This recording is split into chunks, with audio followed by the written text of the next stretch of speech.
the first African country to ever receive a loan from China was Guinea. That was in 1960. Since then, China has become one of Africa's biggest lenders. We cannot deny the fact that China's loans have redefined Africa's development narrative because we can see things like power plants, ports, and railways across Africa, all built with Chinese money. But critics argue that what these African countries lose in exchange for China's loans is more valuable than what China gives them. They argue that African countries receive exploitation disguised as long-term partnerships. In this video, I'm more interested in addressing the claims that Chinese loans do more harm than good to the African continent. This video will show you why China is giving out loans to Kenya left, right, and center, and why I think this is a red flag.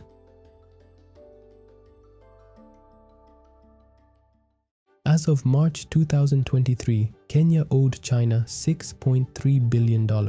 That was 64% of Kenya's bilateral external debt and 17% of its total external debt. A big percentage of that debt was chiefly because of the $5.3 billion standard gauge railway project linking Mombasa and Nairobi.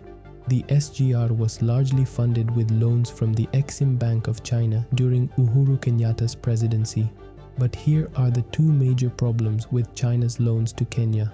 One, they are dollar denominated, and two, they have floating interest rates of about 3 to 3.6% above the London Interbank offered rates average. And the more global interest rates increases against the shrinking Kenyan shilling, the cost of repaying these loans balloons. Just recently, Kenya initiated talks with China to convert the dollar-denominated railway loan into Chinese yuan, a move that could help it reduce interest rates by nearly 50%. The loan seems like a trap that Kenya is trying to run from. Here is what we are looking at. Billions in development built with Chinese money, but with loan conditions that could seriously squeeze Kenya's finances, just in case things go south.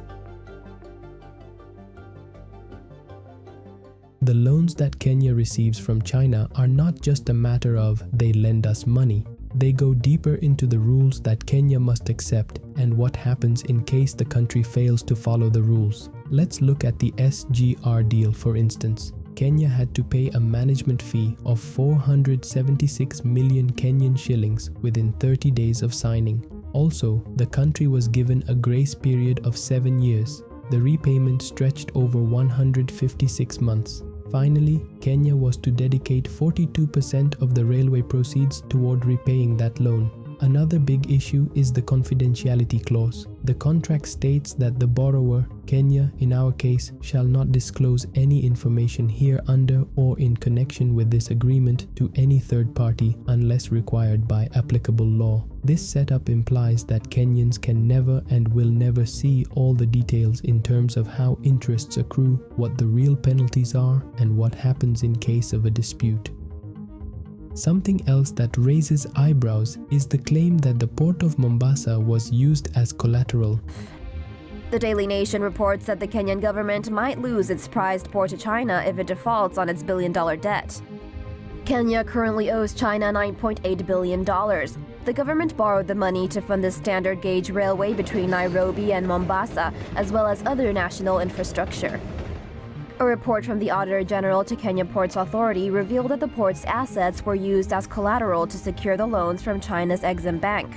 Kenya has tried to dismiss claims that China could seize the port of Mombasa in case the country fails to repay the loans. A few years ago, Treasury Boss issued a statement elaborating that the port of Mombasa had no adverse exposure to any lender or category of lenders through existing loan agreements with the government.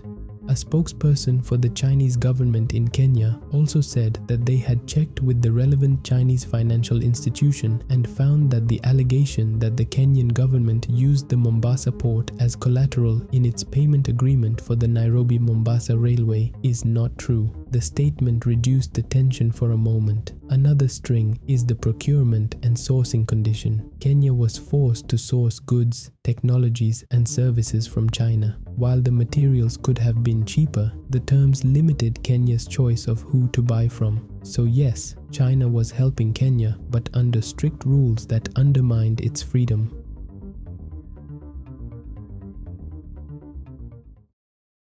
Let us flip the coin for a second, because, as critics claim, the Chinese loans are a debt trap. China's officials are telling a very different story. Chinese ambassador to Kenya, Guo Haiyan, said that there is no so-called debt trap between China and Kenya.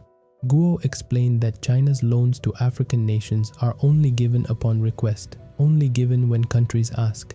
She also clarified that Chinese loans are concessional, with interest rates lower than 3%, and they come with no political strings attached. This defense shows that the debt trap claims are mere misinterpretations. China also uses the impacts of its projects in Africa to dismiss the debt trap allegations. For instance, China says that it has helped African nations by building and upgrading railways, roads, bridges, ports, schools, hospitals, and has created over 1.1 million jobs in Africa. China's bottom line is that debt should not be politicized, stating that it is unfair to portray debt earned to Western countries as investment, while the debt earned to China as a trap. So, from the Beijing point of view, the debt narrative has nothing to do with entrapment but partnerships. The question is whether Kenyans can actually buy that.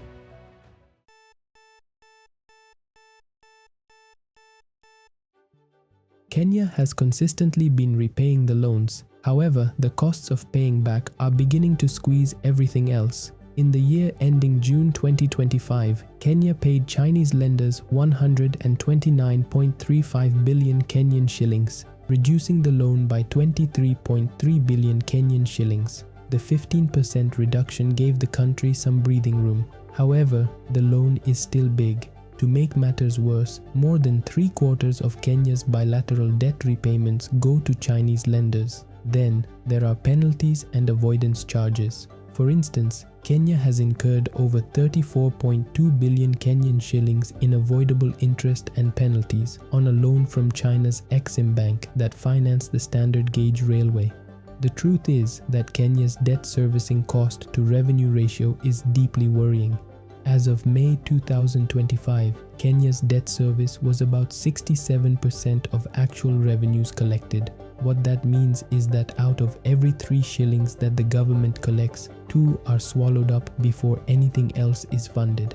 Let us not talk about inflation, weakening Kenyan shilling, and rising global interest rates because they make things even worse. The more the Kenyan shilling drops in value, the more expensive it becomes to repay the loans, making repayment even more painful. While Kenya is repaying the loans, it's consuming its budget, and what really matters is the next step the country will take.